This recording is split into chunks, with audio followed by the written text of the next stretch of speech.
Hello friends, welcome to second session on poem The Ballad of Father Gilligan written by W. Weeds of BA first semester Basic English of Gulbarga University Kalburgi. In this session we shall discuss meaning of ballad, glossary, introduction to the poem, summary of the poem. Let us have recap of the previous session. In the previous session, we have discussed about introduction about W. Weeds, life of W. Weeds, characteristics of 20th century, and W. Weeds' works. At the end of this session, the student will understand the meaning and message of the poem. The students will understand the theme of the poem. The students will recall their school days. The students get central idea of the poem. Now, the meaning of ballad. A ballad is a poem that tells a story in short stanzas. Here, ballad means in Kannada ಲಾವಣಿ ಪದ್ಯ. ಇದು ಸಾಮಾನ್ಯವಾಗಿ ಒಂದು ಕಥೆಯನ್ನು ಸಣ್ಣ ಸಣ್ಣ ಚರಣಗಳಲ್ಲಿ ಅಥವಾ ನುಡಿಗಳಲ್ಲಿ ಹೇಳ್ತದೆ. It is a narrative poem. ಇದೊಂದು ವಿವರಣಾತ್ಮಕವಾಗಿರ್ತಕ್ಕಂಥ ಒಂದು ಕವನವಾಗಿದೆ. Traditional ballads are typically of unknown authorship having been passed on orally from one generation to the next. ಸಾಂಪ್ರದಾಯಿಕವಾಗಿರ್ತಕ್ಕಂಥ ಒಂದು ಪದ್ಯಗಳು, ಲಾವಣಿ ಪದ್ಯಗಳು, ಅವು ಏನಂತಂದರೆ ಯಾವುದೇ ರೀತಿಯಾಗಿರ್ತಕ್ಕಂಥ ನಿರ್ದಿಷ್ಟವಾಗಿರ್ತಕ್ಕಂತಹ ಒಂದು ಲೇಖಕರಾಗಲಿ ಅಥವಾ ಆಥರ್ ಆಗಲಿ ಅದಕ್ಕೆ ಇರೋದಿಲ್ಲ. ಅದು ಒಬ್ಬರಿಂದ ಒಬ್ಬರಿಗೆ ಮೌಖಿಕವಾಗಿ ಅದು ಪಾಸ್ ಆಗ್ತಾ ಹೋಗುತ್ತೆ. ಅದೇ ರೀತಿ ಒಂದು ತಲೆಮಾರಿನಿಂದ ಇನ್ನೊಂದು ತಲೆಮಾರಿಗೆ ಅದು ಪಾಸಾನ್ ಆಗ್ತಾ ಹೋಗುತ್ತೆ. ಹೀಗಾಗಿ ಅದಕ್ಕೆ ನಿರ್ದಿಷ್ಟವಾಗಿ ಇವರೇ ಈ ಒಂದು ಕವಿತೆಯನ್ನು ಬರೆದಿರ್ತಾರೆ ಅಂತಕ್ಕಂಥದ್ದನ್ನು ನಮಗೆ ಯಾವುದೇ ಒಂದು ನಿರ್ದಿಷ್ಟ ಕುರುಹುಗಳಾಗಲಿ ಅಲ್ಲಿ ಸಿಗೋದಿಲ್ಲ. It tells A story in simple language. ಇದು ಬಹಳ ಸರಳವಾಗಿರ್ತಕ್ಕಂಥ ಭಾಷೆಯಲ್ಲಿ ಕಥೆಯನ್ನು ಹೇಳ್ತಾ ಹೋಗುತ್ತದೆ.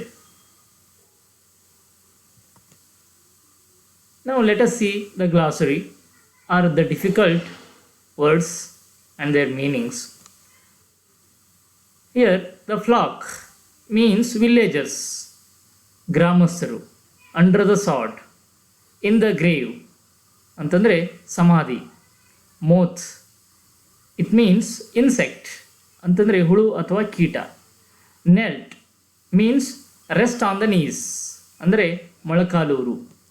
Peep means emerge or show slightly, ಹೊರಹೊಮ್ಮು ಅಥವಾ ಸಾವಕಾಶವಾಗಿ ತೋರಿಸುವಂತಕ್ಕಂಥದ್ದು. Chirp means sharp sound of bird ಅಂದರೆ ಪಕ್ಷಿಯ ಒಂದು ತೀಕ್ಷ್ಣ ಧ್ವನಿ ಚರ್ಪ್ ಅಂತಂದರೆ. ಮ್ಯಾವ್ರೋನ್ ಅಂತಂದರೆ ಮೈ ಡಿಯರ್ ಒನ್, ನನ್ನ ಆತ್ಮೀಯ. Swayed means to move gently ಅಂತಂದರೆ ನಿಧಾನವಾಗಿ ಹೋಗು, ಸಾವಕಾಶವಾಗಿ ಹೋಗು ಅಂತಕ್ಕಂಥದ್ದು. ಮೆರ್ರಿ ಮೀನ್ಸ್ ಜಾಯ್, ಸಂತೋಷ. Wrapped means covered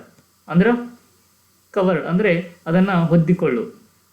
ರೋಬ್ಸ್ means dress, ಬಟ್ಟೆ. Lane means narrow way or passage, ಕಿರಿದಾಗಿರ್ತಕ್ಕಂತಹ ದಾರಿ. Twilight the faint light after sunset, ಸೂರ್ಯಾಸ್ತದ ನಂತರ ಇರತಕ್ಕಂಥ ಒಂದು ಮಬ್ಬಾದ ಬೆಳಕು ಅಥವಾ ಮುಸ್ಸಂಜೆ ಅಂತ ಅನ್ಬೋದು.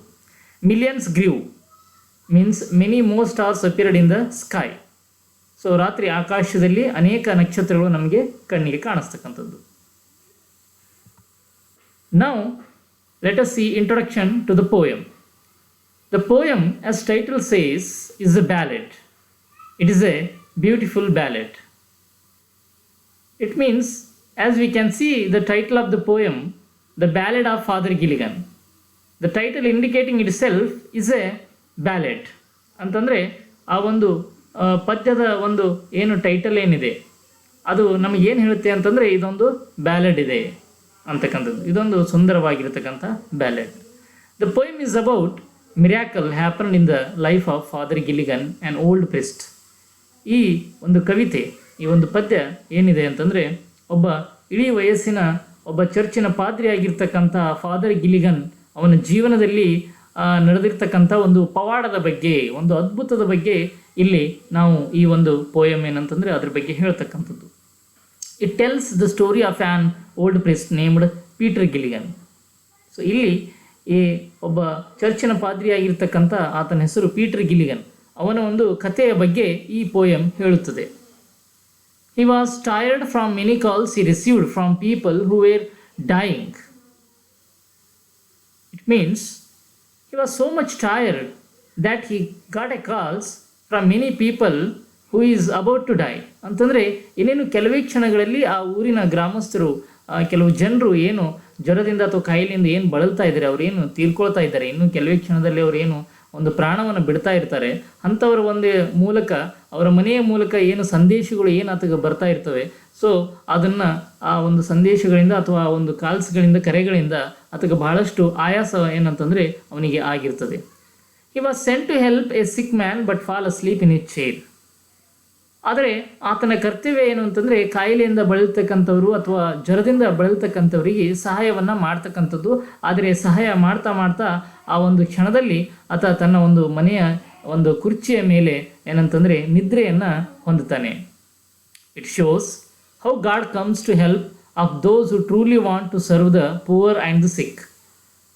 ಇದು ನಮಗೇನು ತೋರಿಸುತ್ತೆ ಅಂತಂದರೆ ಒಬ್ಬ ವ್ಯಕ್ತಿ ಬಹಳ ಸತ್ಯೆಯಿಂದ, ನಿಷ್ಠೆಯಿಂದ ಬಡ ಜನರು ಮತ್ತು ಕಾಯಿಲೆಯಿಂದ ಬಳಲ್ತಕ್ಕಂಥವರನ್ನು ಒಬ್ಬ ಸೇವೆಯನ್ನು ಮಾಡ್ತಕ್ಕಂಥ ಒಬ್ಬ ವ್ಯಕ್ತಿಗೆ ಯಾವ ರೀತಿ ದೇವರು ಒಂದು ಸಹಾಯವನ್ನು ಮಾಡ್ತಾನೆ ಅನ್ನೋದನ್ನು ನಮಗೆ ಇದ್ರ ಮೂಲಕ ಗೊತ್ತಾಗುತ್ತೆ.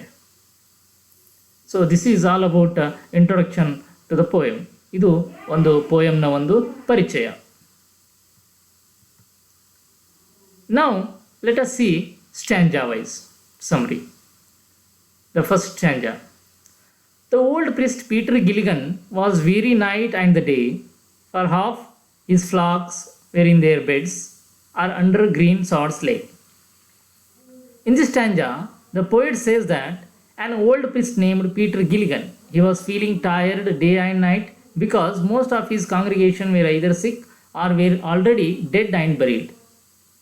ಸೊ ಈ ಒಂದು ಸ್ಟ್ಯಾಂಜಾದಲ್ಲಿ ನಾವೇನು ನೋಡ್ತಾ ಇದ್ದೀವಿ ಅಂತಂದರೆ, ಇಲ್ಲಿ ಒಬ್ಬ ಕವಿ ಏನು ಹೇಳ್ತಾನೆ ಅಂತಂದರೆ, ಇಲ್ಲಿ ಒಬ್ಬ ಓಲ್ಡ್ ಪ್ರಿಸ್ಟ್, ಒಬ್ಬ ಇಳಿ ವಯಸ್ಸಿನ ಚರ್ಚಿನ ಪಾದ್ರಿ ಪೀಟರ್ ಗಿಲಿಗನ್, ಅವನ ಬಗ್ಗೆ ಇಲ್ಲಿ ಚಿತ್ರಣವನ್ನು ಕೊಡ್ತಾ ಇದೆ.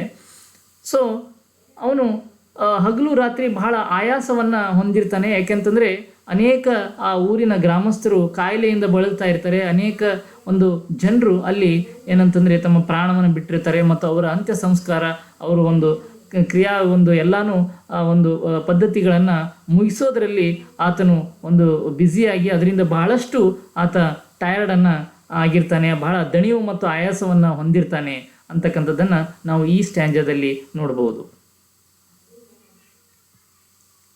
Once while he nodded on chair at the mouth of hour of view, another poor man sent for him and he began to grieve. One evening when swarm of moths had come at the same time they usually do, and Father Gilligan was about to fall asleep in his chair. Just at that time he was called for and he became greatly distressed. So ಇಲ್ಲಿ ಒಂದು ಸಾಯಂಕಾಲ ಏನಾಗುತ್ತೆ, ಅಲ್ಲಿ ಆ ಒಂದು ಕೀಟಗಳ ಒಂದು ಹಿಂಡು ಆ ಒಂದು ಸಮಯದಲ್ಲಿ ಅಲ್ಲಿ ಬರುತ್ತೆ. ಸೊ ಆ ಸಮಯದಲ್ಲಿ ಫಾದರ್ ಗಿಲಿಗನ್ ಏನಂತಂದರೆ ಆ ಒಂದು ವಿಶ್ರಾಂತಿಯನ್ನು ಒಂದು ಚೇರ್ನಲ್ಲಿ ತನ್ನ ಒಂದು ಕುರ್ಚಿಯಲ್ಲಿ ತೆಗೆದುಕೊಳ್ತಕ್ಕಂಥ ಒಂದು ಸಮಯ ಆಗಿರ್ತದೆ. ಆ ಒಂದು ಸಮಯದಲ್ಲಿ ಅವನಿಗೆ ಮತ್ತೊಂದು ಕರೆ ಏನಂತಂದರೆ, ಆ ಒಂದು ಗ್ರಾಮಸ್ಥರಿಂದ ಅವನಿಗೊಂದು ಕರೆಯ ಸಂದೇಶ ಬರುತ್ತೆ. ಅಲ್ಲಿ ಯಾರೋ ಕೆಲವರು ಕಾಯಿಲೆ ಜ್ವರದಿಂದ ಬಳಲ್ತಾ ಇರ್ತಾರೆ ಅಥವಾ ಕೆಲವರಲ್ಲಿ ಅವರ ಒಂದು ಅಂತ್ಯ ಸಂಸ್ಕಾರವನ್ನು ಮಾಡಬೇಕಾಗಿರುತ್ತೆ. ಹೀಗಾಗಿ ಅವನಿಗೆ ಬಹಳಷ್ಟು ಅಲ್ಲಿ ಏನಂತಂದರೆ ಒಂದು ದಣಿವು ಮತ್ತು ಆಯಾಸವನ್ನು ಅಲ್ಲಿ ಸೂಚಿಸ್ತದೆ. In third ಸ್ಟ್ಯಾಂಜಾ, I have no rest nor joy nor peace, for people die and die, and after cried he, God forgive, my body spake not I. Father Gilligan saying that since people keep dying and since he is expected to be with them in their last hours. Here Father Gilligan saying ಅಂದರೆ ಇಲ್ಲಿ ಆ ಒಂದು Father Gilligan ಹೇಳ್ತಾನೆ ಏನಂತಂದರೆ, ಜನರು ಮೇಲಿಂದ ಮೇಲೆ ಇವತ್ತು ಮರಣವನ್ನು ಹೊಂದ್ತಾ ಇದ್ದಾರೆ. ಸೊ ಅವರ ಒಂದು ಕೊನೆಯ ಗಳಿಗೆಯಲ್ಲಿ ನಾನು ಅಲ್ಲಿ ಇರಬೇಕಾಗಿರ್ತಕ್ಕಂಥದ್ದು ನನ್ನ ಕರ್ತವ್ಯ ಅಂತಕ್ಕಂಥದ್ದನ್ನು ಇಲ್ಲಿ ಹೇಳ್ತಾನೆ. He is not getting any rest, he has no reason to feel happy, he is never peaceful. So ಇಲ್ಲಿ ಆ ಒಂದು ದಿನನಿತ್ಯದ ಕಾರ್ಯ ಕೆಲಸಗಳಲ್ಲಿ ಆತ ಒಂದು ಬ್ಯುಸಿಯಾಗಿರೋದ್ರಿಂದ ಅವನಿಗೆ ಯಾವುದೇ ರೀತಿಯಾಗಿರ್ತಕ್ಕಂಥ ವಿಶ್ರಾಂತಿ ಅಲ್ಲಿ ಅವನಿಗೆ ಸಿಗ್ತಾ ಇರಲ್ಲ, ಆಮೇಲೆ ಯಾವುದೇ ರೀತಿಯಾಗಿರ್ತಕ್ಕಂಥ ಒಂದು ಖುಷಿ ಆತಗೆ ಅಲ್ಲಿ ಇಲ್ಲ. ಸೊ ಹೀಗಾಗಿ ಆತನ ಮನಸ್ಸು ಶಾಂತಿಯಿಂದ ಇಲ್ಲಿ ಕೂಡಿರುವುದಿಲ್ಲ. ಸೊ ಹೀಗಾಗಿ ಆ ಒಂದು ಗ್ರಾಮದಲ್ಲಿರ್ತಕ್ಕಂತಹ ಅನೇಕ ಜನರು ಏನು ಅವರಿಗೆ ಉಪಚಾರವನ್ನು ಮಾಡಬೇಕಾಗಿರ್ತದೆ, ಹೀಗಾಗಿ ಆ ಮಾಡಿರೋದ್ರಿಂದ ಅದನ್ನು ಮಾಡ್ತಾ ಇರೋದ್ರಿಂದ ಅವನಿಗೆ ಯಾವುದೇ ರೀತಿಯಾಗಿರ್ತಕ್ಕಂಥ ವಿಶ್ರಾಂತಿ ಅಲ್ಲಿ ಸಿಗೋದಿಲ್ಲ. He apologized to God that it was his weary body that had spoken and not himself. So here the Peter Gilligan is asking sorry to God that the word comes from me, it is not from my own heart, it is from my body. My body is speaking like that because of not getting any rest. I am so much tired. So ಇಲ್ಲಿ ಆತ ದೇವರಲ್ಲಿ ಕ್ಷಮೆಯನ್ನು ಕೇಳ್ತಾನೆ. ಏನು ಅಂತಂದರೆ, ನಾನು ಈ ಏನು ಮಾತಾಡ್ತಾ ಇದ್ದೀನಿ ಇದು ನನ್ನ ಒಂದು ಸ್ವಂತ ಮಾತಾಗಿರೋದಿಲ್ಲ, ಇದು ನನ್ನ ದೇಹದ ಒಂದು ಮಾತಾಗಿರುತ್ತೆ. ಯಾಕಂದರೆ ನನ್ನ ದೇಹ ಅಷ್ಟೊಂದು ದಣಿವಾಗಿದೆ, ದೇಹ ನನಗೆ ಅಷ್ಟೊಂದು ವಿಶ್ರಾಂತಿ ಇಲ್ಲ, ಹೀಗಾಗಿ ನನ್ನ ದೇಹಕ್ಕೆ ವಿಶ್ರಾಂತಿಯನ್ನು ಬೇಕಾಗಿರುತ್ತೆ. ಸೊ ಇದು ಮಾತುಗಳು ನನ್ನ ದೇಹದ ಮೂಲಕ ಬಂದಿರತಕ್ಕಂಥ ಮಾತುಗಳು ಅಂತಕ್ಕಂಥದ್ದನ್ನು ಇಲ್ಲಿ ಹೇಳ್ತಾ ದೇವರಲ್ಲಿ ಕ್ಷಮೆಯನ್ನು ಕೇಳ್ತಾನೆ. ಇನ್ ಸ್ಟ್ಯಾಂಜಾ 4, he knelt and leaning on the chair, he prayed and fell asleep, and the moth hour went from the fields, and star began to peep. Father Gilligan knelt on the ground, putting his folded hands on the chair before him. While praying in that position, he suddenly fell asleep. ಇಲ್ಲಿ Father ಗಿಲಿಗನ್ ಒಂದು ಮೊಳಕಾಲೂರಿ ಅಲ್ಲಿ ಒಂದು ದೇವರನ್ನು pray ಮಾಡೋ ಸಲುವಾಗಿ ತನ್ನ ಕೈಗಳನ್ನು, ಎರಡೂ ಕೈಗಳನ್ನು ಫೋಲ್ಡ್ ಮಾಡಿ ಆ ಚೇರ್ ಮೇಲೆ ಇಟ್ಟು ಪ್ರೇ ಮಾಡೋದಕ್ಕೆ ಆತನು ಮಾಡ್ತಾನೆ. ಬಟ್ ಅಲ್ಲಿ ಏನಾಗುತ್ತೆ, ಆ ಕ್ಷಣದಲ್ಲಿ ಆ ಒಂದು ಪೊಸಿಷನ್ನಲ್ಲಿ ಆತ ಒಂದು ನಿದ್ರೆಯನ್ನು ಹೊಂದುತ್ತಾನೆ. ಆ ಒಂದು ನಿದ್ರಾ ಲೋಕಕ್ಕೆ ಆತ ಆ ಒಂದು ಫಾದರ್ ಗಿಲಿಗನ್ ಜಾರ್ತಾನೆ. The evening went by and few stars appeared in the sky at nightfall. ಸಾಯಂಕಾಲದ ಹೊತ್ತಿಗೆ ಏನಾಗುತ್ತೆ, ಕೆಲವೊಂದು ನಕ್ಷತ್ರಗಳು ಆ ಒಂದು ಆಕಾಶದಲ್ಲಿ ಒಂದು ಏನಂತಂದರೆ ಮಿಂಚುತ್ತಾ ಹೋಗ್ತದೆ, ಅಲ್ಲಿ ನಕ್ಷತ್ರಗಳು ನಮಗೆ ನೋಡುವುದಕ್ಕೆ ಸಿಗ್ತವೆ. In the ಸ್ಟ್ಯಾಂಜಾ 5, they slowly into million grew and leaves shook in the wind, and God covered the world with shade and whispered to the mankind. The whole sky was filled with stars, and how the wind shook leaves on the trees. Here the whole sky was filled with stars. ಇಡೀ ಆಕಾಶ ಏನಂತಂದರೆ ನಕ್ಷತ್ರಗಳಿಂದ ಅದು cover ಆಗಿದೆ. And how the wind shook the leaves on the trees. ಯಾವ ರೀತಿ ಆ ಒಂದು ಮಾರುತ ಅಥವಾ ಆ ಒಂದು ಗಾಳಿ ಆ ಒಂದು ಎಲೆಗಿಡಗಳನ್ನು ಅದು ಅಲ್ಲಾಡಿಸ್ತಾ ಇದೆ. It seems as if God had decided to envelop the entire world in darkness, and that he was whispering words to mankind in the form of rustling of the leaves. So ಇದು ನಮಗೇನು ಗೊತ್ತಾಗುತ್ತೆ ಅಂತಂದರೆ, ದೇವರು ನಿರ್ಧಾರವನ್ನು ಮಾಡಿದ್ದಾನೆ. ಏನಂತಂದರೆ ಇಡೀ ಪ್ರಪಂಚವನ್ನು ಆ ಒಂದು ಕತ್ತಲೆಯಿಂದ ಎನ್ವಲಪ್ ಮಾಡಿದ್ದಾನೆ, ಆ ಕತ್ತಲೆಯಿಂದ ಅದರ ಇಡೀ ಜಗತ್ತನ್ನು ಕವರ್ ಮಾಡಿದ್ದಾನೆ. And that he was whispering words. So ಅಲ್ಲಿ ಒಂದು ಪಿಸು ಮಾತುಗಳನ್ನು ಆಡ್ತಾ ಇದ್ದಾನೆ. ಯಾರಿಗೆ ಅಂತಂದರೆ ಟು ಮ್ಯಾನ್ಕೈಂಡ್, ಮನುಷ್ಯರಿಗೆ, in the form of rustling of the leaves. ಆ ಎಲೆಗಳ ಒಂದು ಬಡಿತ, ಆ ಎಲೆಗಳ ಸದ್ದು, ಗಾಳಿ ಬಿಟ್ಟಾಗ, ಮಾರುತಗಳು ಬಿಟ್ಟಾಗ ಯಾವ ರೀತಿ ಮರಗಿಡಗಳ ಎಲೆಗಳು ಒಂದಕ್ಕೊಂದು ಬಡಿದಾಗ ನಮಗೆ ಯಾವ ರೀತಿ ಶಬ್ದ ಬರುತ್ತೆ, ಅದೇ ರೀತಿ ಆ ಒಂದು ಶಬ್ದದ ಮೂಲಕ ಇಲ್ಲಿ ದೇವರು ನಮಗೇನಂತಂದರೆ ಒಂದು ಪಿಸು ಮಾತುಗಳನ್ನು ನಮ್ಮ ಮನುಷ್ಯರಿಗೆ ಅಥವಾ ನಮ್ಮ ಮನುಕುಲಕ್ಕೆ ಆತ ಒಂದು ಮಾತಾಡೋದಕ್ಕೆ ಪ್ರಯತ್ನವನ್ನು, ಅದರ ಮೂಲಕ ಒಂದು ಪಿಸು ಮಾತುಗಳನ್ನು ಆಡಲು ಇಲ್ಲಿ ಪ್ರಯತ್ನವನ್ನು ಮಾಡ್ತಾ ಇದ್ದಾನೆ. In the ಸ್ಟ್ಯಾಂಜಾ 6, upon the time of sparrow chip and the moths came once more, the old piece Peter Gilligan stood upright on the floor. Here the sparrow had begun to chirp and swarm moths had come back once again. Suddenly Father Gilligan woke up and stood bolt upright. ಇಲ್ಲಿ ಆ ಪಕ್ಷಿಗಳು ಮತ್ತೊಮ್ಮೆ ಚಿಲಿಪಿಲಿಯನ್ನು ಮಾಡೋದಕ್ಕೆ start ಮಾಡ್ತವೆ. And swarm of ಮೋಸ್, ಆ ಒಂದು ಕೀಟಗಳ ಹಿಂಡು ಮತ್ತೆ ಅಲ್ಲಿ ಬರೋದಕ್ಕೆ ಪ್ರಾರಂಭ ಆಗುತ್ತೆ. Suddenly Father Gilligan wake up and stood bolt upright. ಅಲ್ಲಿ ಮತ್ತೆ ಆ ಫಾದರ್ ಗಿಲಿಗನ್ ಎದ್ದು ಅಲ್ಲಿ ನಿಂದಿರ್ತಾನೆ. Stanza 7, Mavron, Mavron, I, the man, has died. While I slept on the chair, He roused his horse out of its sleep and rode with little care. Father Gilligan was shocked at the realization that the man who had called him the previous night must have died while Father Gilligan was sleeping. Here, Father Gilligan got shocked because he already got one call from the previous night. ಇಲ್ಲಿ father ಗಿಲಿಗನಿಗೆ ಈಗಾಗಲೇ ಒಂದು ಸಂದೇಶ ಕರೆ ಬಂದಿರ್ತದೆ, ಅದು ಹಿಂದಿನ ರಾತ್ರಿ ದಿನ. ಯಾಕಂತಂದರೆ ಅಲ್ಲಿ ಆ ವ್ಯಕ್ತಿಗೆ ಕಾಯಿಲೆಯಿಂದ ಬಳಲ್ತಾ ಇರ್ತಾನೆ, ಅವನಿಗೆ ಆರೋಗ್ಯ ಸರಿ ಇರೋದಿಲ್ಲ. ಆದರೆ ಅವನು ಫಾದರ್ ಗಿಲಿಗನಿಗೆ ಬಹಳ ಆಯಾಸ ಆಗಿರೋದ್ರಿಂದ ಅವನು ನಿದ್ರೆಗೆ ಜಾರ್ತಾನೆ. ಯಾವಾಗ ಆ ನಿದ್ರೆಯಿಂದ ಹೇಳ್ತಾನೆ ಅವನಿಗೆ ಒಂದು ಶಾಕ್ ಆಗುತ್ತೆ. ಏನಂತಂದರೆ ಹಿಂದಿನ ರಾತ್ರಿ ದಿನ ನನಗೆ ಒಂದು ಕರೆ ಬಂದಿತ್ತು ಆ ವ್ಯಕ್ತಿಯವರ ಕಡೆಯಿಂದ, ಯಾಕೆಂದರೆ ಅವರು ಕಾಯಿಲೆಯಿಂದ ಬಳಲ್ತಾ ಇದ್ದಾರೆ. ಸೊ ಹೀಗಾಗಿ ಅವರು ಉಪಚಾರ ಮಾಡೋದಕ್ಕೆ ಹೋಗಬೇಕಾಗಿತ್ತು. ಹೀಗಾಗಿ ನನಗೆ ನಿದ್ರೆ ಏನಂತಂದರೆ ಇಲ್ಲಿ ಬಂದಿತ್ತು. ಹೀಗಾಗಿ ಅವನಿಗೆ ಫಾದರ್ ಗಿಲಿಗನಿಗೆ ಈಗ ಒಂದು ಶಾಕ್ ಅಥವಾ ದಿಗ್ಭ್ರಮೆ ಆಗಿದೆ. ಏಕೆಂತಂದರೆ ಈಗ ಅವನು ಬದುಕಿದಾನೋ ಇಲ್ಲೋ ಅನ್ನೋದು ಅವನಿಗೆ ಈಗ ತಿಳಿಲಾರ್ದಂತಕ್ಕಂಥ ಒಂದು ಪ್ರಶ್ನೆ ಆಗಿದೆ. He then woke up his horse and started riding recklessly. ಈಗ ಆ ಒಂದು ತನ್ನ ಕುದುರೆಯನ್ನು ಅದನ್ನು ಎಬ್ಬಿಸಿ ಆ ಒಂದು ಕುದುರೆಯ ಮೇಲೆ ಬಹಳ ವೇಗವಾಗಿ ಈಗ ಆ ಒಂದು ಕರೆ ಬಂದಿರತಕ್ಕಂಥ ವ್ಯಕ್ತಿಯ ಮನೆಗೆ ಹೋಗೋದಕ್ಕೆ ಆತ ರೆಡಿ ಆಗ್ತಾನೆ. Stanza 8. He rode now as he never rode by rocky lane and fen. The sick man's wife opened the door. Father, you come again. Here, the Father Gilligan rode as fast as he could through narrow roads and marshy lands. So ಇಲ್ಲಿ ಆ ಒಂದು Father Gilligan ಏನು ಮಾಡ್ತಾನೆ, ಒಂದು ಕುದುರೆಯನ್ನು ಎಷ್ಟು ವೇಗವಾಗಿ ಆ ಒಂದು ಕುದುರೆಯ ಸವಾರಿಯನ್ನು ಮಾಡ್ತಾನೆ ಅಂತಂದರೆ, ಅವನು ಯಾವತ್ತೂ ಕೂಡ ಅಷ್ಟು ವೇಗವಾಗಿ ಆ ಕುದುರೆಯನ್ನು ಸವಾರಿಯನ್ನು ಮಾಡಿರೋದಿಲ್ಲ. ಅಷ್ಟು ವೇಗವಾಗಿ ಆ ಕುದುರೆಯ ಸವಾರಿಯನ್ನು ಮಾಡ್ತಾನೆ. ಅದು ಎಂಥ ಒಂದು ನ್ಯಾರೋ ರೋಡ್ಸ್ ಅಂದರೆ ಕಿರಿದಾಗಿರ್ತಕ್ಕಂತಹ ಒಂದು ಇಕ್ಕಟ್ಟಾಗಿರ್ತಕ್ಕಂತಹ ರೋಡ್ಗಳ ಮೂಲಕ ಆ ಒಂದು ಕುದುರೆಯನ್ನು ತೆಗೆದುಕೊಂಡು ಹೋಗ್ತಾನೆ. when he finally reached the sick man's house, ಕೊನೆಗೆ ಆ ಒಂದು ಕಾಯಿಲೆಯಿಂದ ಬಳಲ್ತಕ್ಕಂಥ ಒಂದು ವ್ಯಕ್ತಿಯ ಮನೆಗೆ ಆತ ಅಲ್ಲಿ ತಲುಪ್ತಾನೆ. his wife opened the door. ಅವನ ಪತ್ನಿ ಒಂದು ಬಾಗಿಲನ್ನು ತೆರೆತಾಳೆ. and was surprised to see Father Gilligan, wondering why he had come again. So ಇಲ್ಲಿ ಅವನು ಮತ್ತೊಮ್ಮೆ ಬಂದಿದ್ದು, ಫಾದರ್ ಗಿಲಿಗನ್ ಮತ್ತೊಮ್ಮೆ ಬಂದಿದ್ದನ್ನು ಕಂಡು ಅವಳ ಪತ್ನಿ ಬಹಳ ಆಶ್ಚರ್ಯಚಕಿತಳಾಗ್ತಾಳೆ. ಅಂದರೆ ಇದರ ಅರ್ಥ ಈಗಾಗಲೇ ಅಲ್ಲಿ ಫಾದರ್ ಗಿಲಿಗನ್ ಬಂದಿದ್ದಾನೆ ಅಂತ ಅದರ ಅರ್ಥ ಆಗುತ್ತೆ. ಯಾಕೆಂತಂದರೆ the wife got surprised to see Father Gilligan again. It means someone has come at that time. ಯಾರೋ ಆ ಒಂದು ಸಮಯದಲ್ಲಿ ಫಾದರ್ ಗಿಲಿಗನ್ ರೂಪದಲ್ಲಿ ಅಲ್ಲಿ ಬಂದಿದ್ದಾರೆ ಅನ್ನೋದು ನಮಗೆ ಇದ್ರ ಮೂಲಕ ನಾವು ಗೆಸ್ ಮಾಡ್ಬೋದು. Stanza 9.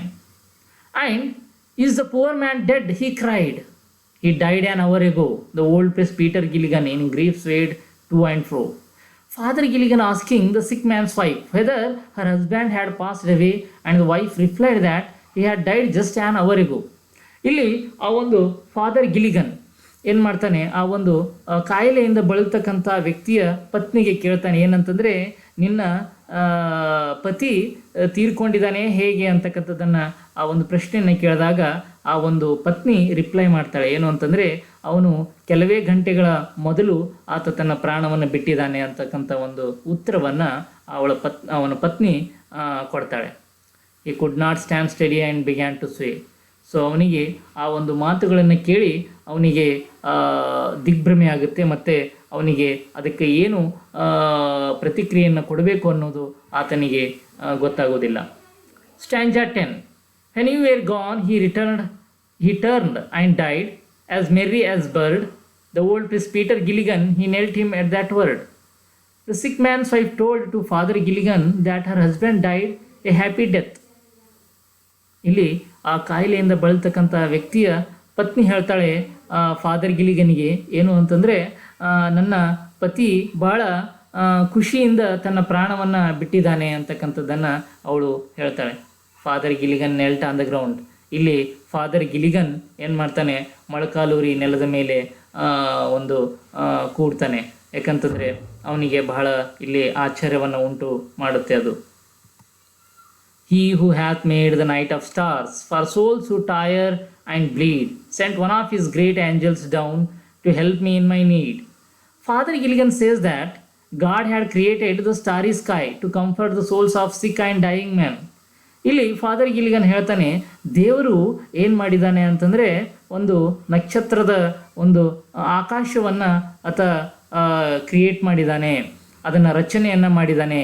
ಎದಕ್ಕಂತಂದರೆ ಇಲ್ಲಿ ಕಾಯಿಲೆಯಿಂದ ಬಳಲ್ತಕ್ಕಂಥವ್ರು ಇರ್ಬೋದು, ಅಥವಾ ಇನ್ನೇನು ಕೆಲವೇ ಕ್ಷಣಗಳಲ್ಲಿ ಪ್ರಾಣವನ್ನು ಬಿಡ್ತಕ್ಕಂಥ ವ್ಯಕ್ತಿಗಳಿರ್ಬೋದು, ಅವರ ಆತ್ಮಗಳಿಗೆ, ಅವರ ಎಲ್ಲ ಆತ್ಮಗಳಿಗೆ ಸಂತೈಸುವ ಸಲುವಾಗಿ ಇಲ್ಲಿ ದೇವರು ಒಂದು ನಕ್ಷತ್ರಕಾರದ ಒಂದು ಆಕಾಶವನ್ನು ಆತ ರಚನೆಯನ್ನು ಮಾಡಿದ್ದಾನೆ ಅನ್ನೋದನ್ನು ಫಾದರ್ ಗಿಲಿಗನ್ ಹೇಳ್ತಾನೆ. God must have sent one of his angels to take Father Gilligan's place to help dying man. So ಇಲ್ಲಿ ದೇವರು ಒಬ್ಬ ಆ್ಯಂಜಲ್ಸ್ ಅಂತಂದರೆ ದೇವದೂತನನ್ನು ಕಳಿಸಿದ್ದಾನೆ. ಯಾರ ಬದಲಾಗಿ? ಫಾದರ್ ಗಿಲಿಗನ್ ಬದಲಾಗಿ. ಏಕೆಂತಂದರೆ ಫಾದರ್ ಗಿಲಿಗನ್ ಅವನು ನಿದ್ರಾಲೋಕಕ್ಕೆ ಜಾರಿರೋದ್ರಿಂದ ಅಲ್ಲಿ ಆ ಒಂದು ಕಾಯಿಲೆಯಿಂದ ಬಳಲ್ತಕ್ಕಂಥ ವ್ಯಕ್ತಿಯ ಮನೆಗೆ ಹೋಗೋದಕ್ಕೆ ಆತಗೆ ಸಾಧ್ಯವಾಗಿರೋದಿಲ್ಲ. ಸೊ ಆ ಸಮಯದಲ್ಲಿ ದೇವರು ಏನು ಮಾಡ್ತಾನೆ ಅಂತಂದರೆ ಫಾದರ್ ಗಿಲಿಗನ್ ಬದಲಾಗಿ ಅವನ ಥರನೇ ಇರ್ತಕ್ಕಂಥ ಒಬ್ಬ ದೇವದೂತನನ್ನು ಅವನ ರೂಪದಲ್ಲಿ, ಫಾದರ್ ಗಿಲಿಗನ್ ಒಂದು ರೂಪದಲ್ಲಿ ಒಬ್ಬ ದೇವದೂತನನ್ನು ಆ ಕಾಯಿಲೆಯಿಂದ ಬಳಲ್ತಕ್ಕಂಥ ವ್ಯಕ್ತಿ ಮನೆಗೆ ಕಳಿಸ್ತಾನೆ. ಅಲ್ಲಿ ಅವನಿಗೆ ಉಪಚಾರವನ್ನು ಮಾಡಿ ಅವನು ಒಂದು ಖುಷಿಯಿಂದ ಆ ಒಂದು ಕಾಯಿಲೆಯಿಂದ ಬಳಲ್ತಕ್ಕಂಥ ವ್ಯಕ್ತಿ ಪ್ರಾಣವನ್ನು ಬಿಡ್ತಾನೆ. ಸೊ ಅದು ಬಿಟ್ಟು ಅದೆಲ್ಲ ಆದ ಮೂಲಕ 1 ಗಂಟೆ ಆದ ಕ್ಷಣ ಫಾದರ್ ಗಿಲಿಗನ್ ಹೋದಾಗ ಅವಾಗ ಆ ಒಂದು ಪತ್ನಿ ಆಶ್ಚರ್ಯಚಕಿತಳಾಗ್ತಾಳೆ. ಯಾಕಂತಂದರೆ ಈಗಾಗಲೇ ನೀವು ಬಂದಿದ್ದೀರಿಲ್ಲ ಅಂತಕ್ಕಂಥ ಒಂದು ಪ್ರಶ್ನೆಯನ್ನು ಕೇಳ್ತಾಳೆ. ಆದರೆ ಇದು ಫಾದರ್ ಗಿಲಿಗನಿಗೆ ಅರಿವೇ ಇರೋದಿಲ್ಲ. ಸೊ ಆಮೇಲೆ ಫಾದರ್ ಗಿಲಿಗನಿಗೆ ಅರಿವಾಗುತ್ತೆ, ದೇವರು ನನ್ನ ಬದಲಾಗಿ ಇನ್ನೊಬ್ಬನನ್ನು ಕಳಿಸಿದ್ದಾನೆ ಆ ಒಂದು ಕಾಯಿಲೆಯನ್ನು ಬಿದ್ದಿರತಕ್ಕಂಥ ವ್ಯಕ್ತಿ ಉಪಚಾರ ಸಲುವಾಗಿ ಅಂತಕ್ಕಂಥದ್ದು.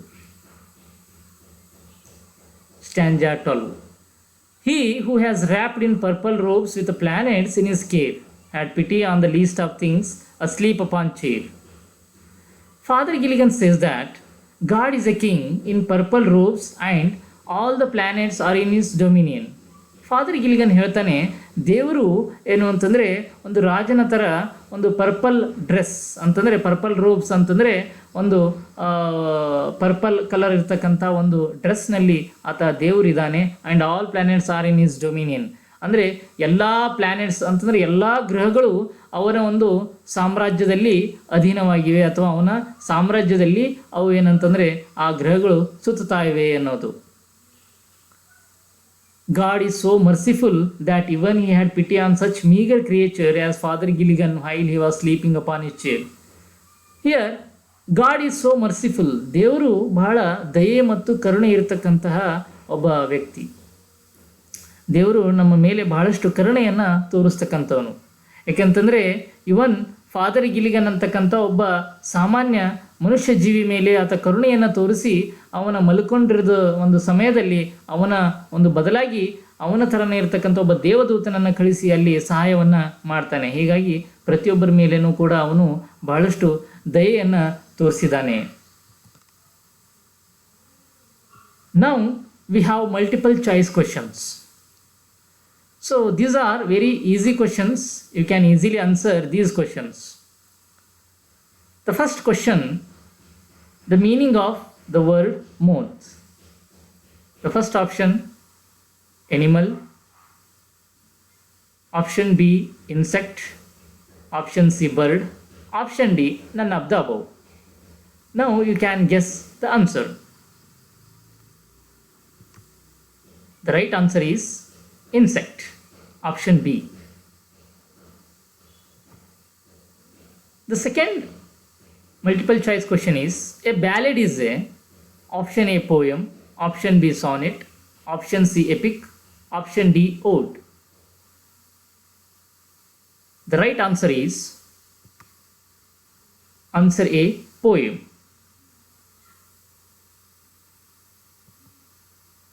The third question, it tells the story of an old priest. Option A, Peter Gerald. Option B, Peter Giles. Option C, Peter Gilligan. Option D, none of the above. And the right answer is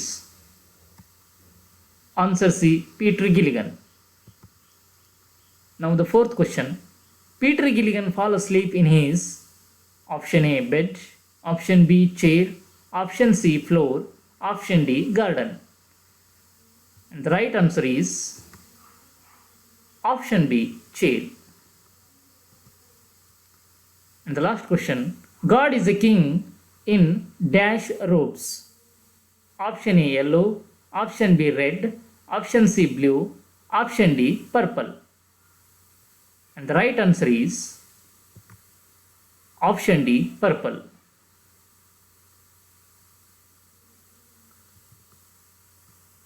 So these are the reference book you can refer for more information. With this, let me conclude this session. Thank you one and all.